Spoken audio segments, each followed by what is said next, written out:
Bonsoir. Alors aujourd'hui, j'ai envie de vous... Putain.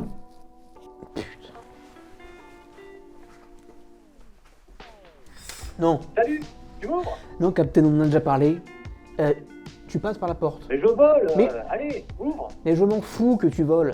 Tu rentres pas par la Je vais fenêtre. pas monter tous les étages à Mais pied, tu quand même. descends, tu passes par la porte comme tout le monde. Et oui, tu te tapes tous les étages à pied. Ok, faut quand même voler dans la cage d'escalier. Excusez-moi, hein, c'est Captain Cerveau, mon acolyte. Bon. Ah, c'est pas une flèche, hein. Bon, bref. D'ailleurs, ça tombe bien, voilà, je sais pas trop de quoi vous parler ce soir, et j'ai envie de vous parler un peu de fenêtres. Je sais, ça peut surprendre, mais je crois que vous vous rendez pas bien compte du mythe qu'il y a autour, hein, de cet élément d'architecture qui est présent dans la quasi-totalité des bâtiments modernes.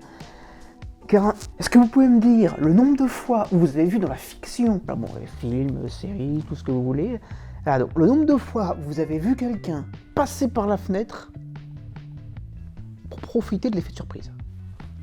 Bah non. Bah non, vous pouvez pas parce qu'il y en a partout, tout le temps, dans n'importe quel film, n'importe quelle scène d'action, il faut qu'il y ait un truc comme ça. Et que je te descends en rappel du 56e étage pour passer à travers la vitre et sauter dans la pièce comme ça, hein. Voilà, est-ce que je traverse l'immeuble de part en part et que je passe par le vasistas, voilà, pour tomber par-dessus un mec, hein, et lui briser la nuque? Non. Non, mais déjà, rien que le nom, vasistas.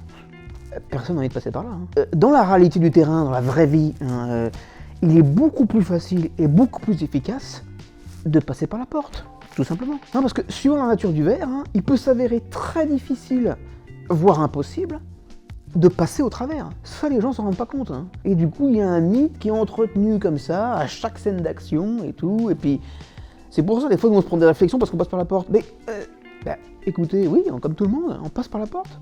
Ça me rappelle une de mes premières interventions. À l'époque, je travaillais avec un autre héros, Cripster, qui s'appelait. Connard.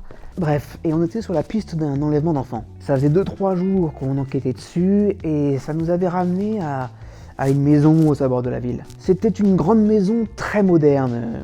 Oui, le genre grande baie vitrée, architecture épurée, au milieu d'un grand jardin arboré, voilà, il y a un grand chêne sur le côté, un lac derrière. Non, franchement, c'était très beau. Et bon, bref. Donc, les mecs étaient à l'intérieur et on espérait que le petit y soit aussi. Le plan, c'était voilà, de rentrer, profiter un petit peu de l'effet de surprise, défoncer tout le monde à l'intérieur, récupérer le petit, puis bon, ressortir. Bon, je sais, c'était pas mon meilleur plan, mais c'était le plan. Cripster était pas d'accord, lui voulait y aller tout seul, hein, profiter de sa super vitesse pour passer à travers la vitre, récupérer le petit, ressortir, et tout ça en un claquement de doigts. On n'a pas spécialement eu le temps de discuter, vu qu'il est parti directement. En effet, tout a été très vite. Il a d'abord percuté la vitre, ensuite la vitre a cédé, et il est tombé à l'intérieur.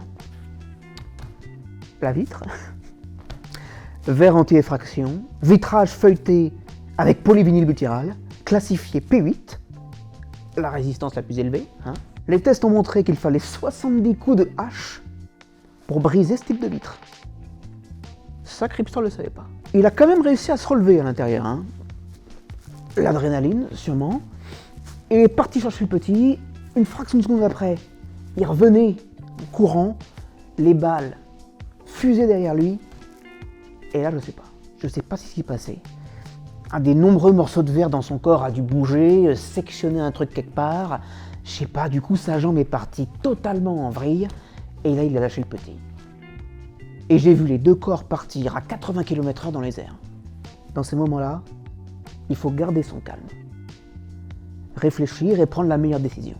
J'ai donc décidé de m'occuper du petit, et j'ai laissé le chêne s'occuper de Cripster. Non, une chose m'a marqué ce jour-là, et je pense restera gravée à vie, mais c'est que je ne savais pas que les 4 membres pouvaient se disloquer du tronc en même temps. Assez traumatisant, j'en connais, assez impressionnant aussi, hein. Je pense que ça a dû choquer le petit aussi. Ouais. Ouais. Non, en y repensant, ça... Bah, c'est vrai que voir des trucs comme ça, à son âge, ça doit pas aider à bien se construire. Hein. Bah, surtout quand la jambe arrive à 30 cm de vous. Non, non, non. Il a dû passer des mauvaises nuits. Hein. Enfin bon, il était sauvé, il allait bien, mission accomplie. Mais bon, ce jour-là, j'ai quand même appris beaucoup de choses. Déjà, quand vous vous plantez un morceau de verre de 25 cm dans l'artère fémorale, vous êtes tout de suite moins efficace. Hein, ça, je le dis et je le redis, les enfants, attention, le verre, ça pique et ça tue. L'autre chose que je dirais que j'ai appris, dont j'ai été témoin, après je vais pas vous le cacher, je m'en doutais un petit peu, c'est que pour tout ce qui est réception, le chêne, c'est pas l'idéal. Non, on n'est pas sur ce qu'on appelle un bois souple. Mais ce qui m'a le plus étonné ce jour-là, enfin, suite à cet événement, c'est les progrès de la médecine moderne. Non, parce que en récupérant les 4 membres, bon, avec des greffes par-ci par-là, tout ça, ils ont réussi à... Ben non. Ben non. Je vous vois là, vous attendez le happy ending, hein, vous attendez le sauvetage, tout ça.